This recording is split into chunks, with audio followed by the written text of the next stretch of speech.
In this video, I'm going to show you my top 15 FL Studio 21 new features. The first one is volume preview on the samples, so I can adjust this however I like, and there's also a picture of the sample that comes up here for each one. The second feature is that you can now create tags for your samples. So for example, kick 3, add a tag. Let's call it kick. And now if I want to find anything with that tag on, I can go here, select kick, and all the ones that are tagged with kick are selected, just for organization and management. You can also now customize the tab section, so I can rename and color this.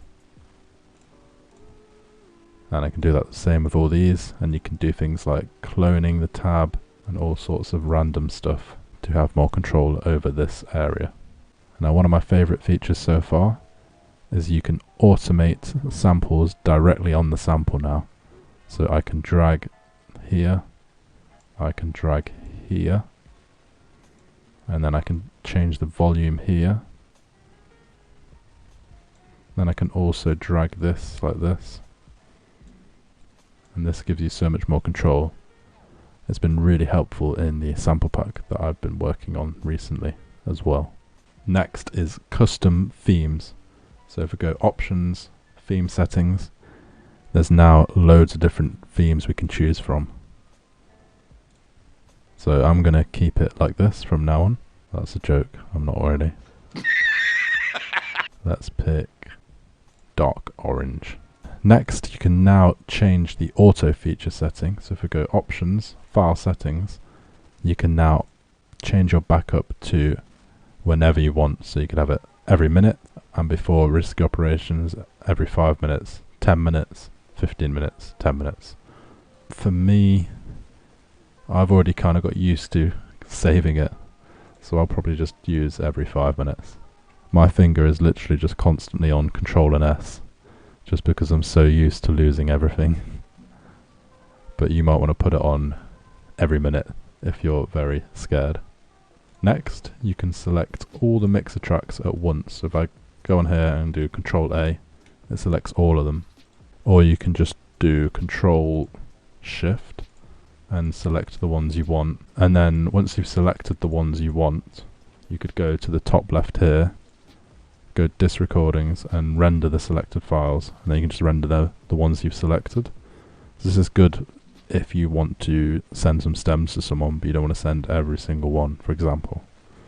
So if I just wanted like the kick and the clap and the bass and the instruments, just quickly select them all, render them out and send. Saves time. Next, you can copy things where the cursor is. If I come here and press Control C and then come here and press Control V, it'll paste wherever the cursor is, or the select tool.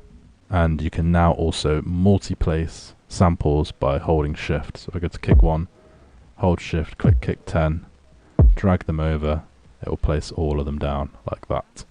Another cool feature is you can merge automation now. So if you wanted these two to merge together, you'd select them with Control, come to the top here, go to edit, and then merge automation clips. Or you could do Control Alt G and it does it for you like that. It's really useful for organizing your tracks. There's also a new plus button here for adding plugins fast. If I want to get a serum open quickly, boom, it's there. And another cool feature is you can now import M4A audio, which you couldn't previously do. Also, if I bring a new sample in and click here and audio tracks, it places it at the where the selection tab is. Or if I do this, hold shift and create a loop and place it in, it'll place it at the start of the loop like that. Now, a really cool feature that's been added is that if you go to File and go to Recent Projects and then go to More, there's over 50 of your last tracks that you've opened here. I don't know if you can see that, but that's funny. So now I can literally look at all the last projects I've opened, and it's really helpful if you make like 20 tracks and then you forget what you've made and you need to go back through to find the project that you liked the most, which seems to happen a lot for me. I'll make like 20 tracks, forget which ones were good, and then never open them again because I've forgotten where they are. So that's a really cool feature to help find them. And finally, if you've got the full all plugins edition of FL Studio, there's these new plugins appearing on the screen now that you can access. Thank you for watching. Make sure to check out my website. There's loads of samples on there that you can get your hands on. There's also a free download in the description to a music cheat sheet. I'll see you all in the next one. Take it easy.